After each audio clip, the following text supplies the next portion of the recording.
واصنع بودادا ليكن ربك للأرض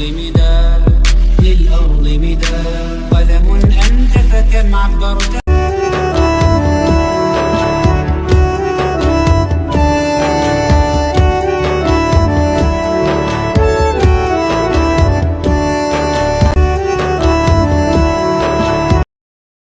نحمده ونصلي على رسول الكريم أما بعد فقد قال الله تعالى في محكم تنزيله إن الله ملائكته يصلون على النبي يا أيها الذين آمنوا صلوا عليه وسلموا تسليما اللهم صل على سيدنا محمد وعلى آل سيدنا محمد وبارك وسلم عليه.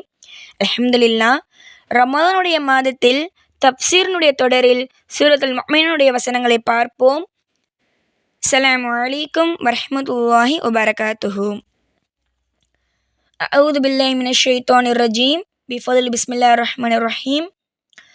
والذين هم لزكاة فاعلون والذين هم لفروجهم حافظون إلا على أزواجهم أو ملكت أيمانهم فإنهم غير ملومين فمن ابتغى وراء ذلك فأولئك هم العادون والذين هم الأمانة وعهدهم راعون والذين هم على صلاتهم حافظون أولئك هم الوارثون الذين يرثون الفردوس flea ஹாலிதோன். ஸதகல்லாஹுல் அலியில் அலீம். முஃமின்கள் வீணானதிலிருந்து தவிர்ந்திருப்பார்கள் என்று அல்லாஹ் கூறியுள்ளான்.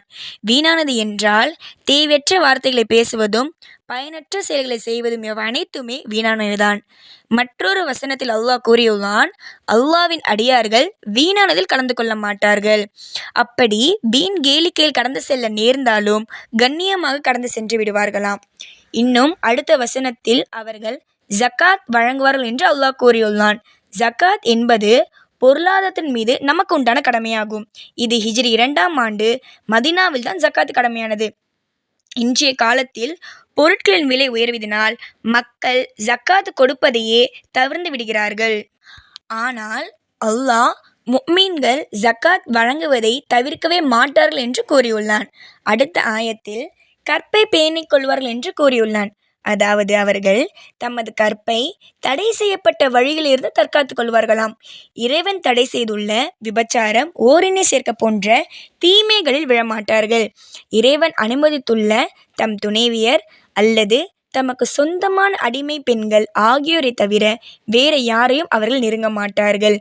இவ்வாறு அல்லாஹ் அனுமதித்துள்ளதை அனுபவிக்கும் ஒருவர் மீதும் எந்த குற்றமும் பழியும் இல்லை. இவ்வாறு இல்லாமல் வேறு வழியை நோக்கி செல்லும் ஆணோ பெண்ணோ எல்லை மீறியவர்கள் வழி கெட்டவர்கள் என்று அல்லாஹ் கூறியுள்ளான். இன்னும் முஃமின்கள் அமானிதத்தை பேணுவார்கள். அதாவது அவர்களுக்கு கொடுக்கப்பட்ட பொருட்களை பத்திரமாக உரியவரிடம் ஒப்படைப்பார்கள். இன்னும் கொடுத்த வாக்குறுதியை நிறைவேற்றுவார்கள் என்று அல்லாஹ் தஆலா கூறியுள்ளான். ஆக அவர்கள் முனாஃபிக்கின்கள் குணங்களை கொண்டிருக்க மாட்டார்கள். முனாஃபிக்குகளை குறித்து அல்லாஹ்வின் தூதர் ஸல்லல்லாஹு அலைஹி வஸல்லம் அவர்கள் கூறுகிறார்கள், அவன் பேசினால் பொய் பேசுவான், வாக்களித்தால் மாறு செய்வான், ஏதேனும் ஒப்படைத்தால் அதில் மோசடி செய்வான். இதுவே நயவஞ்சகர்களின் குணமாகும் என்று கூறியுள்ளார்கள். நயவஞ்சகரின் தலைவன் என்று அப்துல்லா இப்னு உபை இப்னு சலுல் என்பவனை நபி ஸல்லல்லாஹு அலைஹி வஸல்லம் அவர்கள் கூறியுள்ளார்கள். இன்னும் இறையச்சமுடையவர் தொழுகை பேணி தொழுவார்கள் என்று கூறியுள்ளான். அதாவது தொழுகைகளை அவற்றிற்குரிய நேரங்களில் தொடர்ந்து கவனத்துடன் நிறைவேற்றி வருவார்களாம். இப்னு மஸ்ஊத் ரலியல்லாஹு அன்ஹு அவர்கள் அறிவிக்கிறார்கள், நான் நபி ஸல்லல்லாஹு அலைஹி வஸல்லம் அவர்களிடம் கேட்டேன், அல்லாஹ்வுக்கு மிகவும் விருப்பமானது எது என்று கேட்டேன். அதற்கு அவர்கள் கூறினார்கள், தொழுகையை உரிய நேரத்தில் நிறைவேற்றுவதான் என்றார்கள். இதில் அல்லாஹ் இறை நம்பிக்கையாளர்கள் பற்றி ஆரம்பத்தில் தொழுகை பற்றி கூறி தொழுகை கொண்டே முடிக்கின்றான். இது தொழுகையின் சிறப்பையே காட்டுகிறது. இறை நம்பிக்கையாளர்கள் இத்தகைய உயர்ந்த பண்புகளையும் செயல்பாடுகளையும் உடையவர்கள் என பாராட்டிய அல்லாஹ் அவர்கள்தான் ஃபிர்தௌஸ் என்ற சொர்க்கத்திற்கு உரித்தானவர்கள், அதில் அவர்கள் நிரந்தரமாக இருப்பார்கள் என்று கூறியுள்ளான்.